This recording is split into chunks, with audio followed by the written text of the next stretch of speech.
नमस्कार, मैं हूं डॉक्टर मानस पांडे और मैं आप सभी का स्वागत करता हूं UP academy for civil services या फिर कहें तो टॉपर्स कोड में। यूपी पीसीएस की प्रीलिम्स मेंस आरओ एआरओ खंड शिक्षा अधिकारी बीईओ या फिर लेखपाल की आप तैयारी कर रहे हो तो 10-5 दिन बस आप रोज सुबह 9 बजे टारगेट उठाइए और उसको कंप्लीट करिए और आपको अपने आप में आत्मविश्वास हो जाएगा कि yes you can only do this. ठीक, तो ये है वीडियो। इस वीडियो में मैं आपको बता दूं कि इंडियन पॉलिटी से यूपी पीसीएस में 25 प्रश्न, आरओ एआरओ में लगभग 15 प्रश्न के आसपास का आता है। यानी जो सबसे इंपॉर्टेंट सब्जेक्ट है वो है इंडियन पॉलिटी। इसलिए इस सब्जेक्ट को रिवाइज करना बहुत जरूरी है। तो मैं आपको अगले 3 दिन में इसको रिवीजन करने को दे रहा हूं और संडे को इसका होगा लाइव टेस्ट। ठीक, तो आज से रिवीजन याद रखिए, रिवीजन टारगेट है ये। तो रिवीजन टारगेट में आपको सिंपल काम उठाना है। मैं आपको टॉपिक दे रहा हूं, वो टॉपिक आपको रिवाइज करना है।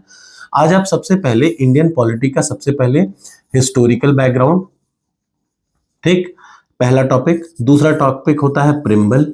तीसरा टॉपिक होता है फीचर्स ऑफ द कॉन्स्टिट्यूशन। ठीक, चौथा टॉपिक है मेकिंग ऑफ द कॉन्स्टिट्यूशन।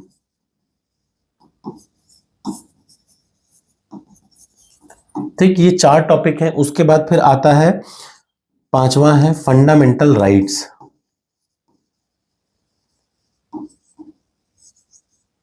उसके बाद छठा आता है फंडामेंटल ड्यूटीज।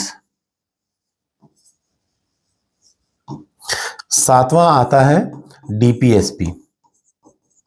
देखिए, आज ये 7 टॉपिक आपको इंडियन पॉलिटी में उठाने हैं। मेरी वीडियो की प्लेलिस्ट उठाइए, ध्यान से देखिए। एक प्रश्न यहां से फिक्स आता है, 1 या 2 प्रश्न। एक प्रश्न इसमें से फिक्स आता है। ठीक, अब उसके बाद देखिए फंडामेंटल राइट से एक प्रश्न इससे, एक प्रश्न इससे, और इन दोनों को मिलाकर के एक प्रश्न, यानी 1 2 3 4 5। ये 5 प्रश्न के लिए आज आपको रिवीजन करना है। तो इट्स ए रिवीजन बैच, ये टारगेट बैच नहीं है, ये पॉलिटी का रिवीजन बैच है। तो आपको सबसे पहले आपको इंडियन पॉलिटी की वीडियो की प्लेलिस्ट उठाइए। कहीं मत सोचिए समझिए मत, सीधे सीधे हिस्टोरिकल बैकग्राउंड की 2-4 वीडियो होगी, 2-3 वीडियो होगी, उसको पढ़िए। उसके तुरंत बाद प्रिम्बल का एक सिंगल वीडियो है, उसको पढ़िए। फिर मेकिंग ऑफ द कॉन्स्टिट्यूशन का वीडियो है, उसको पढ़िए। उसके तुरंत बाद क्या है, नेक्स्ट है फीचर्स ऑफ द कॉन्स्टिट्यूशन, उसको पढ़िए। फिर फंडामेंटल राइट, ड्यूटीज और डीपीएसपी।